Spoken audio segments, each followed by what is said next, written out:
सबसे पहला टारगेट ये बना लो कि 50 पार तो रीजनिंग उतारनी है, वही सिलेक्शन तभी मिलेगा इस बार।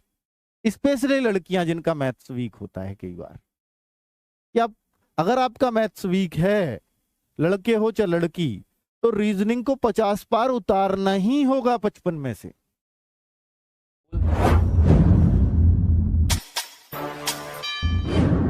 बच्चों, आप सिर्फ एक बात दिमाग में रख लो कि यार रीजनिंग एक ऐसा सब्जेक्ट है जो इसमें बहुत ज्यादा आता है, बहुत ज्यादा आता है। और अगर उसमें मैं कुछ गलत करता हूं या गलत करती हूं तो वो सिर्फ मैं अपनी गलती से करता हूं, क्योंकि ऐसी कोई चीज रीजनिंग में नहीं होनी चाहिए जो मुझसे ना आती हो। तो इसका मतलब मुझे सारा पेपर आता है रीजनिंग का, तो मैं गलत कर रही हूं या कर रहा हूं तो क्यों कर रहा हूं? क्योंकि मैं अपनी गलतियों से कर रहा हूं, क्योंकि मैंने उस पर कम प्रैक्टिस करी है, समझ तो मुझे आता है। तो भाई उन चीजों को स्ट्रॉन्ग करो और कोशिश करो कि रीजनिंग को आप 50 पार ही उतार दो कैसे भी करके। सबसे पहला टारगेट ये बना लो कि 50 पार तो रीजनिंग उतारनी है, वही सिलेक्शन तभी मिलेगा इस बार। स्पेशली लड़कियां जिनका मैथ्स वीक होता है कई बार, कि आप अगर आपका मैथ्स वीक है, लड़के हो चाहे लड़की, तो रीजनिंग को 50 पार उतारना ही होगा 55 में से। अब वो कैसे उतारना है वो आपको अपने आप पे खुद पे ही विश्वास करके करना पड़ेगा ये काम। अब बात आती है हिंदी की, तो बच्चे हिंदी, हालांकि अगर मैं देखूं कि यूपीएसआई में भी अगर मैं हिंदी देखूं या मैं जेल वार्डर में भी देखूं या मैं यूपीएसआई के लेवल की भी हिंदी देखूं, तो भाई किसी किसी सेट में तो ऐसा हुआ था कि वहां 40 में से 24-25 करना मुश्किल था, पर किसी किसी सेट में 32, 34, 35, 38, 39, 40 तक भी बच्चों ने बहुत आसानी से कर दिए, कम पढ़े लिखे बच्चों ने, मतलब जिन्होंने हिंदी कम भी पढ़ी है वो आसानी से 35-38 पहुंच रहा था। तो नॉर्मलाइजेशन का बहुत फर्क देखने को मिला था बच्चों। इस बार भर्ती बोर्ड ने इसलिए एक ही शिफ्ट में एग्जाम कराने को बोला भी था कि नॉर्मलाइजेशन के कम से कम पक्षपात से बच्चे बचेंगे। पूरी कोशिश भी उन्होंने जान लगा दी इसके लिए, लेकिन 50 लाख फॉर्म देख के उनकी हालत हो गई पतली।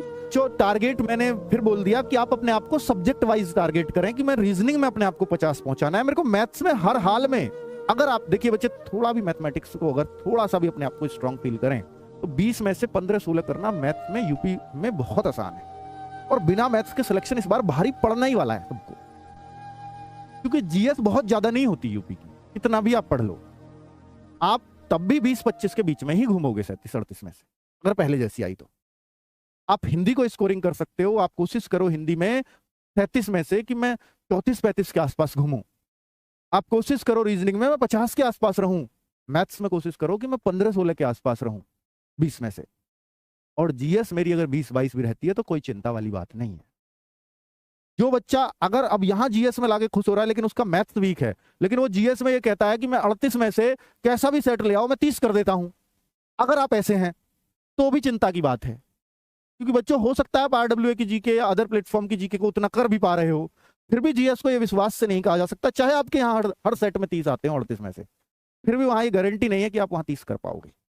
लेकिन मैथ्स में अगर आपके हर सेट में यहाँ 15-16-17 आते हो 20 में से, तो ये गारंटी है कि आप उतना वहां कर दोगे। इसलिए मैथ्स ज्यादा ट्रस्टेबल होता है। ठीक है, चलो अब मैं बात करता हूं कि इस बार कितना टारगेट, तो मैंने आपको सब्जेक्ट वाइज टारगेट बता दिया, उनको फोकस कर लीजिए आप। सिलेक्शन के 3 मंत्र हैं बच्चों। स्टडी के तरीके अलग अलग हो सकते हैं कि सर वीडियो भी 2 तरीके के होते हैं, लाइव और रिकॉर्डेड। वो आपकी अपनी प्राथमिकता, जिसमें आप कंफर्टेबल फील करते हैं उस तरह की लीजिए। किसी के कहने में मत जाइए कि लाइव लेना अच्छा रहता है या रिकॉर्डेड लेना अच्छा रहता है, वो आपकी प्राथमिकता होनी चाहिए। दूसरा बच्चों, प्रैक्टिस। भाई देखो, स्टडी एक तो वीडियो से होती है, दूसरा आप कहीं ऑफलाइन कोचिंग में पढ़ रहे हो वहां से होती है। ऑफलाइन में भी अब आपको ऑफलाइन वाले भी कम से कम 4-4, 5-5 घंटे उनको पढ़ाना चाहिए, पढ़ा भी रहे होंगे। अगर वो आपको सिलेक्शन दिलाना चाहते हैं तो इतना पढ़ाना ही पड़ेगा उनको, क्योंकि आपका ऑनलाइन वाले बच्चों से कंपटीशन है, वो तो 7-7, 8-8 घंटे उनके टीचर्स पढ़ा रहे हैं उनको, इसलिए ऑफलाइन में 4-5 घंटे तो पढ़ाना ही पड़ेगा। अब ऑफलाइन पढ़ रहे हो चाहे ऑनलाइन वीडियो से पढ़ रहे हो, तीसरा एक पॉइंट है कि सेल्फ स्टडी क्यों ना कर लूं। सेल्फ स्टडी लेकिन वही बच्चा कर पाता है जिसने पहले एक बार सिलेबस को ऑनलाइन कर लिया हो या ऑफलाइन कर लिया हो, कैसे भी कर लिया हो, किसी भी टीचर के माध्यम से कर लिया हो। सेल्फ स्टडी की सलाह हमेशा उसको मैं देता हूं प्राथमिकता पर कि आपने कम से कम एक बार सिलेबस अपना कर लिया तो आप सेल्फ स्टडी पे जाइए, वरना फिर यूट्यूबर्स पे आपको डिपेंड होना ही पड़ेगा।